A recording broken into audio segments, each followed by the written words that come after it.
How's everybody doing? Let's get right into this video. It is on place. So you see Charlie here. He is a Belgian Malinois, 3.5 years old, and we're just teaching him place and doing some recalls with him. So when he's on place, I want it to mean lay down, go to the spot and lay down. But when we first teach it, we just want him to know that you can't leave this area. We want you to stay here whether you're sitting, standing, or laying down. You can't leave.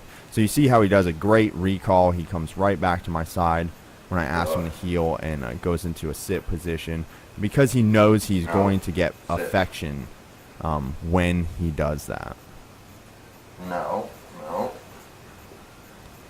Affection is the reason he is doing everything for me. He knows that that's what I want him to do, and that's what is pleasing me. Dogs truly live to please humans, and you want to work with that. It's important to always keep your patience when working with dogs. That's how you gain their trust, to show them that you don't get frustrated.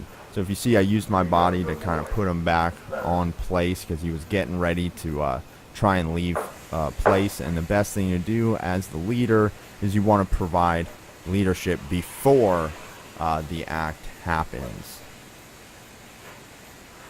So if you watch closely, when I recall the dog, he's waiting for his affection. He gets very excited right there, and he put his teeth on me. So I used my leg to get his head away from me, and then I touched him with my hand to let him know, hey, you touched me, I'm going to touch you.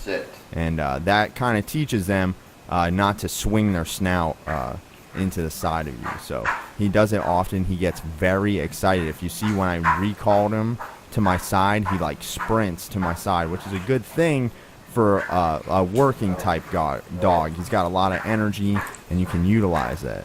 Well, this dog is a family pet, so he's not a working dog, but he's a working type dog. So you're going to see that kind of high energy from them, which also requires a little more leadership than a normal dog.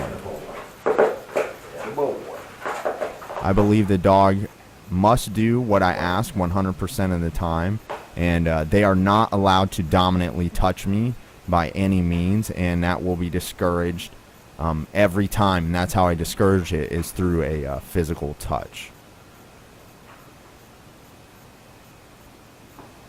So you can see he's doing a pretty good job with place. He's standing, but that's okay. Again, we want him to know that when I tell him place, he just cannot leave that spot. So he breaks place, I correct him, and put him right back on place. And if you watch how I handled that, is I didn't give him a real hard correction. This dog is sensitive.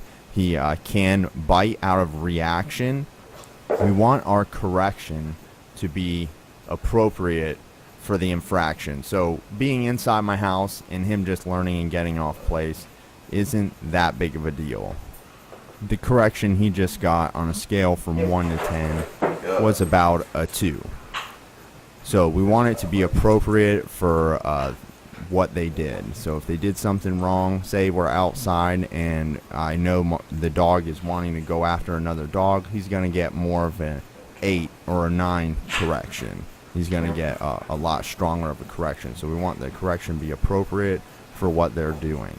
So here's where I try to start teaching him place, and it's taken me a while to get my relationship to the point where I feel comfortable getting this dog to lay down. Is one of the harder things to do in dog training, is to get them to lay down and stay in that position.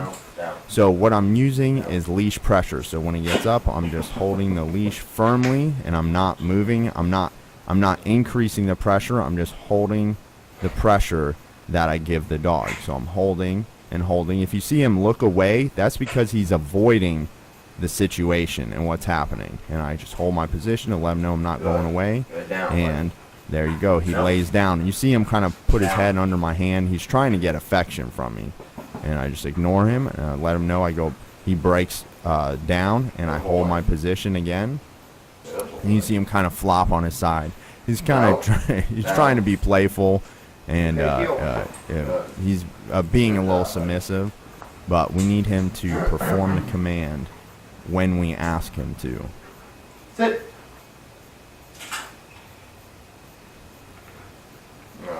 So again, I put him in a sit, and I'm just going to give him a steady pressure down. You see him ignoring me. See him looking out the window. He's ignoring me. So steady pressure. You see him looking the other way. He doesn't want anything to do with me, and it's okay. I'm not increasing pressure. I'm just holding the pressure. Let him know I'm not bowing anywhere. And he goes down. I let him know, good. That's what I wanted.